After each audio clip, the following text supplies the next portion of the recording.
وہ جب گراؤنڈ میں آ کر بیٹھی تو امامہ اپنے ساتھ وہ کتابیں بھی لے آئی۔ میں تمہارے اور جویریہ کے لیے کچھ لے کر آئی ہوں۔ کیا لائی ہو؟ دکھاؤ۔ امامہ نے شاپر سے 2 کتابیں نکال لی اور انہیں 2 حصوں میں تقسیم کرتے ہوئے ان دونوں کی طرف بڑھا دیا۔ وہ دونوں ان کتابوں پر نظر ڈالتے ہی کچھ چپ سی ہو گئی۔ جویریہ نے امامہ سے کچھ نہیں کہا، مگر تحریم یکدم کچھ اکھڑ گئی۔ یہ کیا ہے؟ یہ کتابیں میں تمہارے لیے لائی ہوں۔ کیوں؟ تاکہ تم لوگوں کی غلط فہمیاں دور ہو سکے۔ کس طرح کی غلط فہمیاں؟ وہی غلط فہمیاں جو تمہارے دل میں ہمارے مذہب کے بارے میں ہیں۔ تم سے کس نے کہا ہے کہ ہمیں تمہارے مذہب یا تمہارے نبی کے بارے میں کچھ غلط فہمیاں ہیں؟ میں خود اندازہ کر سکتی ہوں۔ صرف اسی وجہ سے تو تم لوگ ہمارے گھر نہیں آتے۔ تم لوگ شاید یہ سمجھتے ہو کہ ہم لوگ مسلمان نہیں ہیں، یا ہم لوگ قرآن نہیں پڑھتے، یا ہم لوگ محمد صلی اللہ علیہ وسلم کو پیغمبر نہیں مانتے۔ حالانکہ ایسی کوئی بات نہیں۔ ہم لوگ ان سب چیزوں پر یقین رکھتے ہیں۔ ہم تو صرف یہ کہتے ہیں کہ محمد صلی اللہ علیہ وسلم کے بعد ہمارا بھی ایک نبی ہے، اور وہ بھی اسی طرح قابل احترام ہے جس طرح محمد صلی اللہ علیہ وسلم۔ امامہ نے بڑی سنجیدگی کے ساتھ وضاحت کرتے ہوئے کہا۔ تحریم نے اپنے ہاتھ میں پکڑی ہوئی کتابیں اسے واپس تھما دی۔ ہمیں تمہارے اور تمہارے مذہب کے بارے میں کوئی غلط فہمی نہیں ہے۔ ہم تمہارے مذہب کے بارے میں ضرورت سے زیادہ جانتے ہیں، اس لیے تم کو کوئی وضاحت پیش کرنے کی ضرورت نہیں۔ اس نے بڑے روکھے لہجے میں امامہ سے کہا، اور جہاں تک ان کتابوں کا تعلق ہے تو میرے اور جویریہ کے پاس اتنا بیکار کا وقت نہیں ہے کہ ان احمقانہ دعووں، خوش فہمیوں اور گمراہی کے اس پلندے پر ضائع کریں جسے تم اپنی کتابیں کہہ رہی ہو۔ تحریم نے ایک جھٹکے کے ساتھ جویریہ کے ہاتھ میں پکڑی ہوئی کتابیں کھینچ کر انہیں بھی امامہ کے ہاتھ میں تھما دیا۔ امامہ کا چہرہ لخت اور شرمندگی سے سرخ پڑ گیا۔ اسے تحریم سے اس طرح کے تبصرے کی توقع نہیں تھی۔ اگر ہوتی تو وہ کبھی اسے وہ کتابیں دینے کی حماقت نہ کرتی۔ اور جہاں تک اس احترام کا تعلق ہے تو اس نبی میں جس پر نبوت کا نزول ہوتا ہے، اور اس نبی میں جو خود بخود نبی ہونے کی خوش فہمی میں مبتلا ہو جاتا ہے، زمین اور آسمان کا فرق ہوتا ہے۔ تم لوگوں کو اگر قرآن پر واقعی یقین ہوتا تو تمہیں اس کے ایک ایک حرف پر یقین ہوتا۔ نبی ہونے اور نبی بننے میں بڑا فرق ہوتا ہے۔ تحریم، تم میری اور میرے فرقے کی بے عزتی کر رہی ہو۔ امامہ نے آنکھوں میں امڑتے ہوئے آنسوؤں سے کہا۔ میں کسی کی بے عزتی نہیں کر رہی، میں صرف حقیقت بیان کر رہی ہوں۔ وہ اگر تمہیں بے عزتی لگتی ہے تو میں اس کے بارے میں کچھ نہیں کہہ سکتی۔ تحریم نے 2 ٹوک انداز میں کہا۔ روزہ رکھنے اور بھوکے رہنے میں بڑا فرق ہوتا ہے۔ قرآن پڑھنے اور اس پر ایمان لانے میں بڑا فرق ہوتا ہے۔ بہت سارے عیسائی اور ہندو بھی اسلام کے بارے میں جاننے کے لیے قرآن پاک پڑھتے ہیں، تو کیا انہیں مسلمان مان لیا جاتا ہے؟ اور بہت سے مسلمان بھی دوسرے مذہب کے بارے میں جاننے کے لیے دوسری الہامی کتابیں پڑھتے ہیں، تو کیا وہ غیر مسلم ہو جاتے ہیں؟ اور تم لوگ اگر حضور اکرم صلی اللہ علیہ وسلم کو پیغمبر مانتے ہو تو کوئی احسان نہیں کرتے، تم ان کی نبوت کو جھٹلاؤ گے تو اور کیا جھٹلاؤ گے؟ پھر تو انجیل کو بھی جھٹلانا پڑے گا جس میں حضور اکرم صلی اللہ علیہ وسلم کی نبوت کی خوشخبری دی گئی ہے۔ پھر تو توریت کو بھی جھٹلانا پڑے گا جس میں ان کی نبوت کی بات کی گئی ہے۔ پھر قرآن پاک کو بھی جھٹلانا پڑے گا جو محمد صلی اللہ علیہ وسلم کو آخری نبی قرار دیتا ہے۔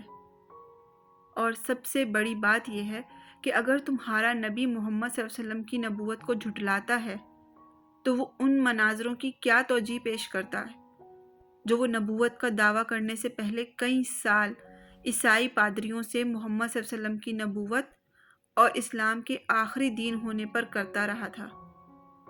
اس لیے امامہ ہاشم، تم ان چیزوں کے بارے میں بحث کرنے کی کوشش مت کرو جن کے بارے میں تمہیں سرے سے کچھ پتہ ہی نہیں ہے۔ تمہیں نہ اس مذہب کے بارے میں پتہ ہے جس پر تم چل رہی ہو، اور نہ ہی اس کے بارے میں جس پر تم بات کر رہی ہو۔ تحریم نے دو ٹوک انداز میں کہا۔ اور میں ایک چیز بتا دوں تمہیں، دین میں کوئی جبر نہیں ہوتا۔ تم لوگ محمد صلی اللہ علیہ وسلم کی نبوت کے ختم ہونے کا انکار کرتے ہو تو ہمارے پیغمبر کو کوئی فرق نہیں پڑتا، مگر ہم محمد صلی اللہ علیہ وسلم کی نبوت پر یقین رکھتے ہیں، امامہ نے اس بات پر زور دیتے ہوئے کہا۔ تو پھر ہم بھی انجیل پر یقین رکھتے ہیں، اسے الہامی کتاب مانتے ہیں، حضرت عیسیٰ علیہ السلام کی نبوت پر یقین رکھتے ہیں۔ تو کیا ہم کرسچن ہیں؟ اور ہم تو حضرت موسیٰ علیہ السلام، حضرت داؤد علیہ السلام کی نبوت پر بھی یقین رکھتے ہیں، تو کیا ہم پھر یہودی ہیں؟ تحریم نے کچھ تمسخر سے کہا۔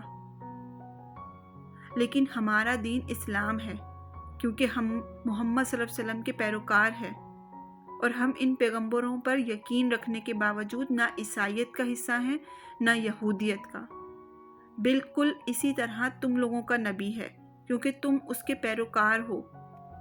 ویسے تم لوگ تو ہمیں بھی مسلمان نہیں سمجھتے، ابھی تم اصرار کر رہی ہو کہ تم اسلام کا ایک فرقہ ہو، جبکہ تمہارا نبی اور اس کے بعد آنے والی تمہاری جماعت کے تمام لیڈرز کا دعویٰ ہے کہ جو مرزا کی نبوت پر یقین نہیں رکھتا وہ مسلمان نہیں ہے۔ تو اسلام سے تو تم لوگ تمام مسلمانوں کو پہلے ہی خارج کر چکے ہو۔ ایسا کچھ بھی نہیں ہے، میں نے ایسا کب کہا؟ امامہ نے قدرے لڑکھڑاتے ہوئے لہجے میں کہا۔ تو پھر تم اپنے والد سے ذرا اس معاملے کو ڈسکس کرو، وہ تمہیں خاصی اپ ٹو ڈیٹ انفارمیشن دیں گے اس بارے میں۔ تمہارے مذہب کے خاصے سرکردہ رہنما ہیں۔ تحریم نے کہا، اور یہ جو کتابیں تم ہمیں پیش کر رہی ہو انہیں خود پڑھو۔ ویسے مجھے نہیں لگتا کہ تم نے ان کتابوں کو کبھی پڑھا ہوگا، ورنہ تمہیں پتا ہوتا ان سرکردہ رہنماؤں کے بارے میں۔ جویریہ تحریم کی اس ساری گفتگو کے دوران خاموش رہی تھی۔ وہ صرف کنکھیوں سے امامہ کو دیکھتی رہی۔ اللہ تعالیٰ کہتا ہے کہ محمد صلی اللہ علیہ وسلم اس کے آخری نبی ہیں، اور میرے پیغمبر صلی اللہ علیہ وسلم اس پر گواہی دیتے ہیں کہ وہ اللہ کے آخری نبی ہیں، اور میری کتاب مجھ تک یہ دونوں باتیں بہت صاف اور واضح اور دو ٹوک انداز میں پہنچا دیتی ہیں۔ تو پھر مجھے کسی اور شخص کے ثبوت اور اعلان کی ضرورت نہیں ہے، سمجھی؟ تحریم نے اپنے ایک ایک لفظ پر زور دیتے ہوئے کہا۔ بہتر ہے تم اپنے مذہب کو یا ہمارے مذہب کو زیر بحث لانے کی کوشش نہ کرو۔ اتنے سالوں سے دوستی چل رہی ہے، چلنے دو۔ جہاں تک تمہارے گھر نہ آنے کا تعلق ہے تو ہاں، یہ بالکل ٹھیک ہے کہ میرے والدین کو تمہارے گھر آنا پسند نہیں۔ یہاں اسکول میں تم سے دوستی اور بات ہے، بہت سے لوگوں سے دوستی ہوتی ہے، ہماری اور دوستی عام طور پر مذہب آڑے نہیں آتا، لیکن گھر میں آنا جانا کچھ مختلف چیز ہے۔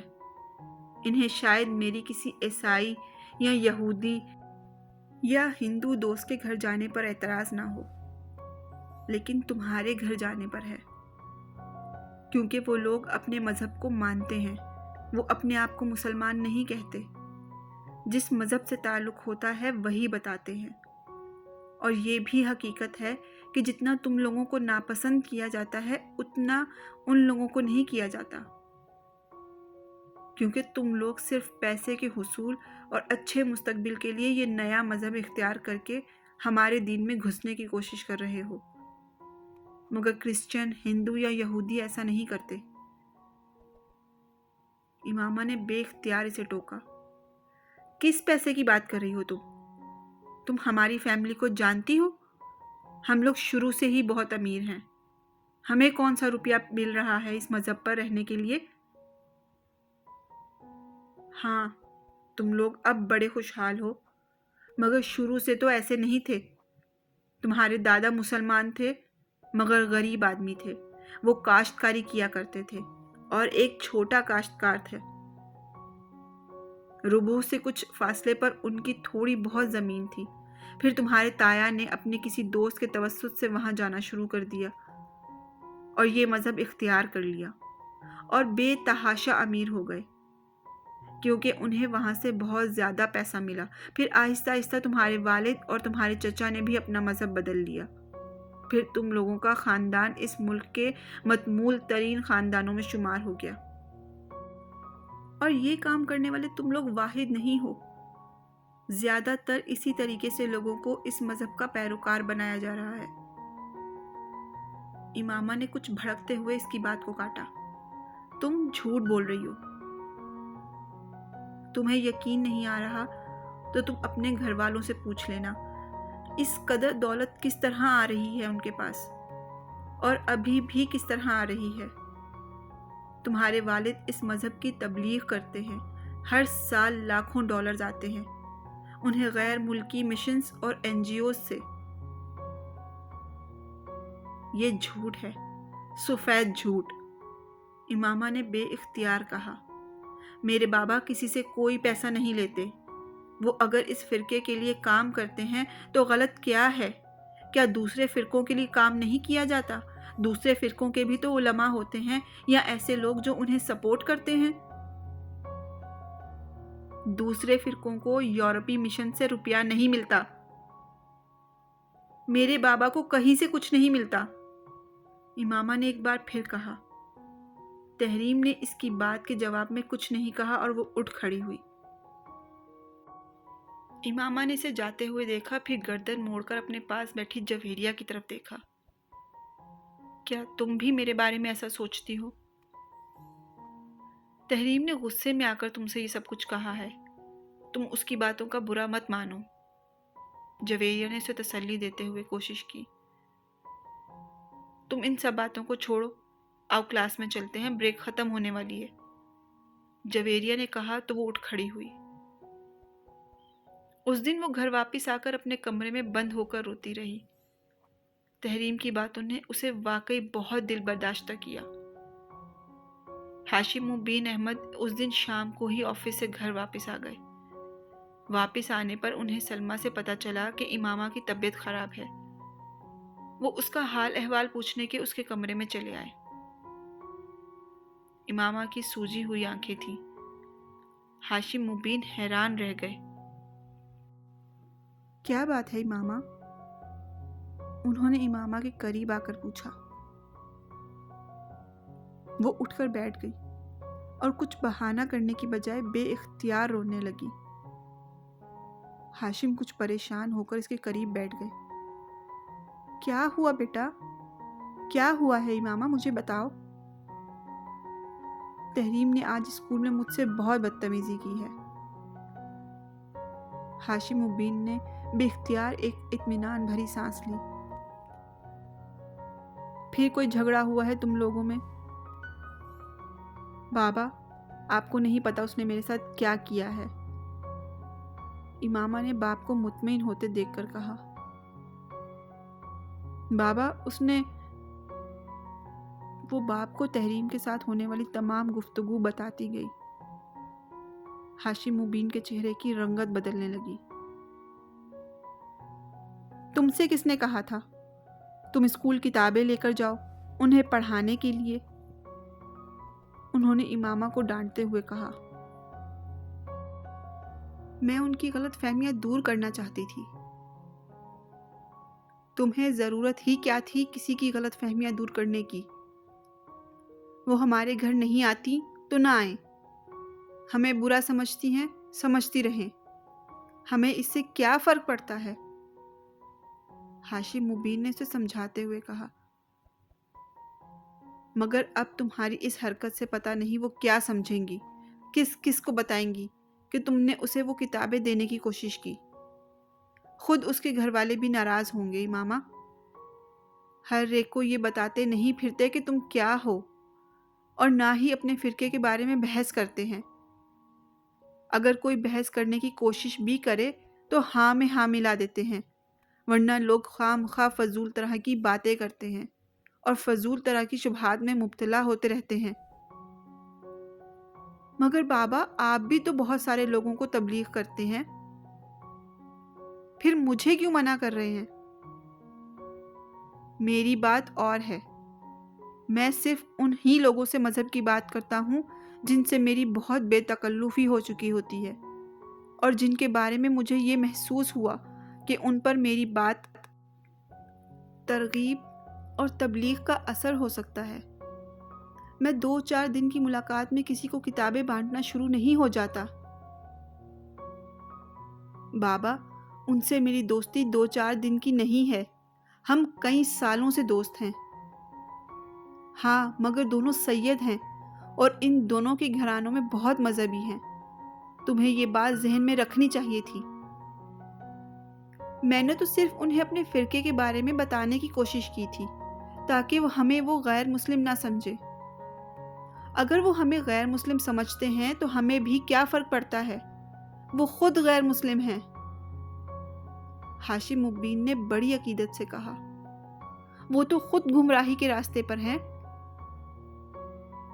بابا، وہ کہہ رہی تھی کہ آپ کو غیر ملکی مشن سے روپیہ ملتا ہے، NGO سے روپیہ ملتا ہے تاکہ آپ لوگوں کو ہمارے فرقے کا پیروکار بنائیں۔ ہاشم مبین نے تنفر سے گردن کو جھٹکا دیا۔ مجھے صرف اپنی جماعت سے روپیہ ملتا ہے، اور وہ بھی وہ روپیہ ہوتا ہے جو ہماری اپنی کمیونٹی اندرون ملک اور بیرون ملک سے اکٹھا کرتی ہے۔ ہمارے پاس اپنے روپے کی کیا کمی ہے؟ ہماری اپنی فیکٹریز نہیں ہیں کیا؟ اور اگر مجھے غیر ملکی مشنز اور NGO سے روپیہ ملے بھی تو میں بڑی خوش دلی سے لوں گا۔ آخر اس میں برائی کیا ہے؟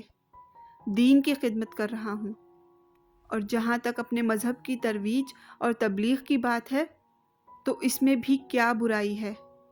اگر اس ملک میں عیسائیت کی تبلیغ ہو سکتی ہے تو ہمارے فرقے کی کیوں نہیں؟ ہم تو ویسے بھی اسلام کا ایک فرقہ ہیں، لوگوں کو راہ ہدایت پر لانے کی کوشش میں مصروف ہیں۔ ہاشم مبین نے بڑی تفصیل سے بتایا، مگر تم ان لوگوں سے اس معاملے پر بات مت کیا کرو، اس بحث مباحثے کا کوئی فائدہ نہیں ہوتا۔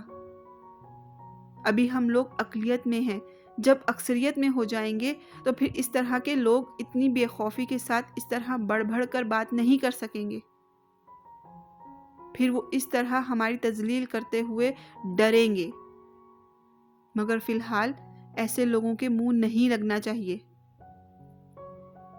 بابا، آئین میں ہمیں اقلیت اور غیر مسلم کیوں قرار دیا گیا ہے؟ جب ہم اسلام کا ایک فرقہ ہیں تو پھر انہوں نے ہمیں غیر مسلم کیوں ٹھہرایا؟ امامہ کو تحریم کی کہی ہوئی ایک اور بات یاد آ گئی۔ یہ سب مولویوں کی کارستانی تھی، اپنے اپنے مقاصد کے حصول کے لیے وہ سب ہمارے خلاف اکٹھے ہو گئے تھے۔ ہماری تعداد ابھی زیادہ ہو جائے گی تو پھر ہم بھی اپنی مرضی کے قوانین بنوائیں گے اور اس طرح کی تمام ترمیمات کو آئین میں سے ہٹا دیں گے۔ ہاشم مبین نے پرجوش انداز میں کہا، اور تمہیں اس طرح بے وقوفوں کی طرح کمرے میں بند ہو کر رونے کی ضرورت نہیں ہے۔ ہاشم مبین اس کے پاس اٹھتے ہوئے کہا۔ امامہ انہیں وہاں سے جاتے ہوئے دیکھتی رہی۔ تحریم کے ساتھ وہ اس کی دوستی کا آخری دن تھا، اور اس میں تحریم سے زیادہ خود اس کا رویہ وجہ تھی۔ وہ تحریم کی باتوں سے اس حد تک دل برداشتہ ہوئی کہ اب تحریم کے ساتھ دوبارہ پہلے جیسے تعلقات قائم رکھنا اس کے لیے مشکل ہو گیا تھا۔ خود تحریم نے بھی اس کی اس خاموشی کو پھلانگنے یا توڑنے کی کوشش نہیں کی۔ ہاشم مبین احمدی جماعت کے سرکردہ رہنماؤں میں سے ایک تھے۔ ان کے بڑے بھائی عازم مبین احمد بھی جماعت کے اہم رہنماؤں میں سے ایک تھے۔ ان کے پورے خاندان میں سے چند ایک کو چھوڑ کر باقی تمام افراد بہت سال پہلے اس وقت قادیانیت اختیار کر گئے تھے۔ جب اعظم مبین احمد نے اس کام کا آغاز دیا تھا، جن لوگوں نے قادیانیت اختیار نہیں کی تھی وہ باقی لوگوں سے قطع تعلق کر چکے تھے۔ اپنے بڑے بھائی اعظم مبین کے نقش قدم پر چلتے ہوئے ہاشم مبین نے بھی یہ مذہب اختیار کر لیا۔ اعظم مبین ہی کی طرح انہوں نے اپنے مذہب کے فروغ اور تبلیغ کے لیے کام کرنا شروع کر دیا۔ 10-15 سالوں میں وہ دونوں بھائی اس تحریک کے سرکردہ رہنماؤں میں سے شمار ہونے لگے۔ اس کی وجہ سے انہوں نے بے تحاشا پیسہ کمایا اور اس پیسے سے انہوں نے سرمایہ کاری بھی کی، مگر ان کی آمدنی کا بڑا ذریعہ تحریک کی تبلیغ کے لیے میسر ہونے والے فنڈز ہی تھے۔ ان کا شمار اسلام آباد کے ایلیٹ کلاس میں ہوتا تھا۔ بے تحاشا دولت ہونے کے باوجود ہاشم اور اعظم مبین کے گھر کا ماحول روایتی تھا۔ ان کی خواتین باقاعدہ پردہ کرتی تھیں، مگر اس کا یہ مطلب نہیں تھا کہ ان خواتین پر نادرہ پابندیاں یا کسی قسم کا جبر وار کیا گیا تھا۔ اس مذہب کی خواتین میں تعلیم کا تناسب پاکستان میں کسی بھی مذہب کے مقابلے میں ہمیشہ ہی زیادہ رہا ہے۔ ان لوگوں نے اعلیٰ تعلیم بھی معروف اداروں سے ہی حاصل کی۔ امامہ بھی اسی قسم کے ماحول میں پلی بڑھی تھی۔ وہ یقیناً ان لوگوں میں سے تھی جو منہ میں سونے کا چمچہ لے کر پیدا ہوتے ہیں، اور اس نے ہاشم مبین کو بھی کسی قسم کے مالی مسائل سے گزرتے نہیں دیکھا۔ یہی وجہ تھی کہ اس کے لیے تحریم کی یہ بات ناقابل یقین تھی کہ اس کے خاندان نے پیسہ حاصل کرنے کے لیے مذہب اختیار کیا۔ غیر ملکی مشنز اور بیرون ملک سے ملنے والے فنڈز کا الزام بھی اس لیے ناقابل قبول تھا۔ وہ یہ بات اچھی طرح جانتی تھی کہ ہاشم مبین اس مذہب کی تبلیغ اور ترویج کرتے ہیں اور تحریک کے سرکردہ رہنماؤں میں سے ایک ہیں، مگر یہ کوئی خلاف معمول بات نہیں تھی۔ وہ شروع سے ہی اس سلسلے میں اپنے تایا اور والد کی سرگرمیوں کو دیکھتی آ رہی تھی۔ اس کے نزدیک یہ کام ایسا تھا جو اسلام کی تبلیغ و ترویج کے لیے کر رہے تھے۔ اپنے گھر والوں کے ساتھ وہ کئی بار مذہبی اجتماع میں بھی جا چکی تھی اور سرکردہ رہنماؤں کے لندن سے سیٹلائٹ کے ذریعے ہونے والے خطابات کو بھی باقاعدگی سے سنتی اور دیکھتی آ رہی تھی۔ تحریم کے ساتھ ہونے والے جھگڑے سے پہلے اس نے کبھی اپنے مذہب کے بارے میں غور کرنے کی کوشش نہیں کی۔ اس کے لیے اپنا فرقہ ایسا ہی تھا جیسے اسلام کا کوئی دوسرا فرقہ۔ اس کی برین واشنگ بھی اسی طرح کی گئی تھی کہ وہ سمجھتی تھی کہ صرف وہی سیدھے راستے پر تھے، بلکہ وہی جنت میں جائیں گے۔